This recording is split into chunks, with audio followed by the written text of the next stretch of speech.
gabi ay mabilis na lumatag sa mga gusali. Lumagom sa malalakit maliliit na lansangan.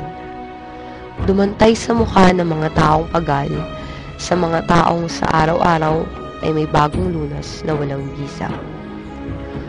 Ngunit ang gabi ay waring maninipis sa sutla lamang ng dilim, na walang lawak mula sa lupa hanggang sa mga unang palapag ng mga gusali.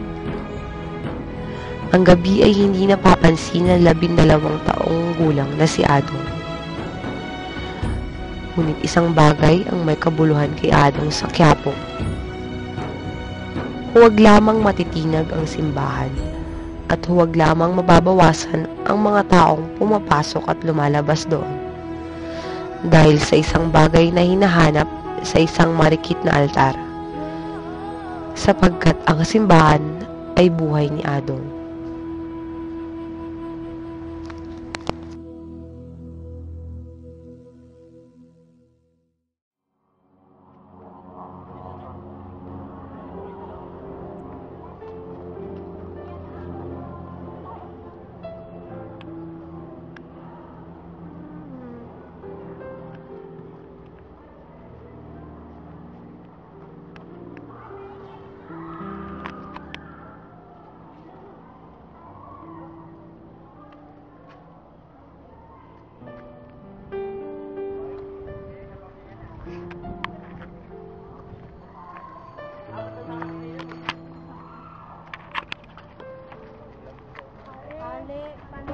Mama, Ali, palimot ko.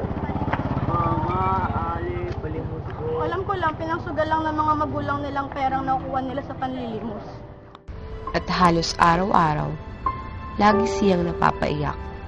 Hindi lamang niya pinapahalata kay Aling Ebeng at kanino man sa naroroong nagpapalimos.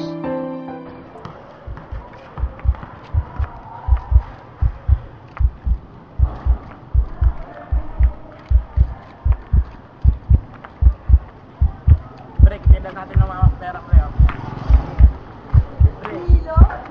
May makuha tayong pera dito. Kaya nga eh. Palimos ko, nandiyan si Palimos. Hoy! Pera! Hingin ako ng pera. Wala po kami pera.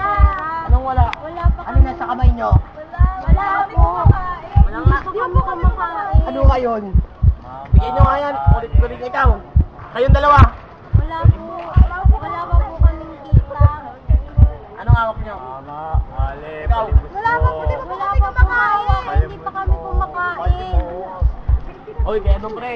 Mama, Ali, palimos ko. Hingin ako ng pera. Hingin. Ibigyan mo na.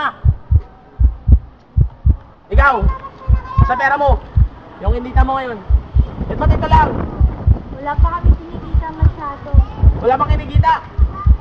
Hapon na. Bumalik ka na lang mamaya. Mamaya, bigyan nyo lahat ha. Tara mga pre.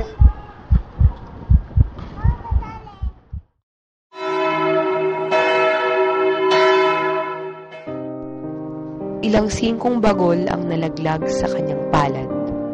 Hindi inilagay kundi inilaglag.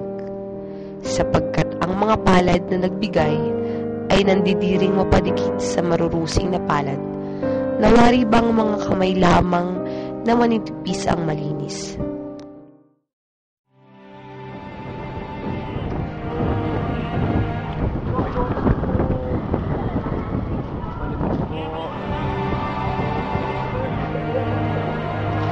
Wala pa po ako.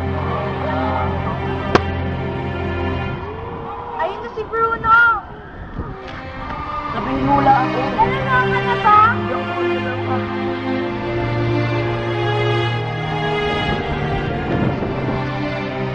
Narinig man ni Adong ang sinabi ng matanda. Nagpatuloy pa rin sa paglakad.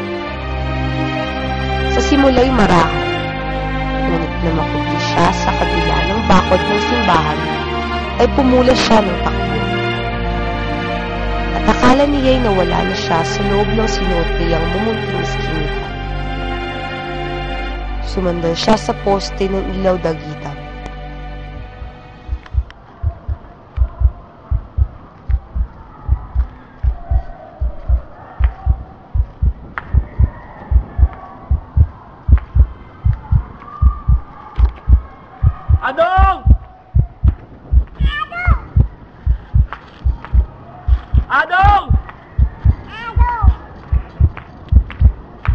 Ayun! Adong!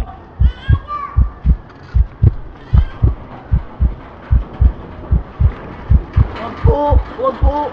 Bruno, wag. Anong wag? Ha? Ngunit hindi na niya muling narinig ang basag na tinig. Naramdaman na lamang niya ang malulupit na palad ni Bruno. Natulig siya, nahilo, at pagkaraan ng ilang sandali, hindi na niya naramdaman ang kabangisan sa kapayapaang biglang kumandong sa kanya.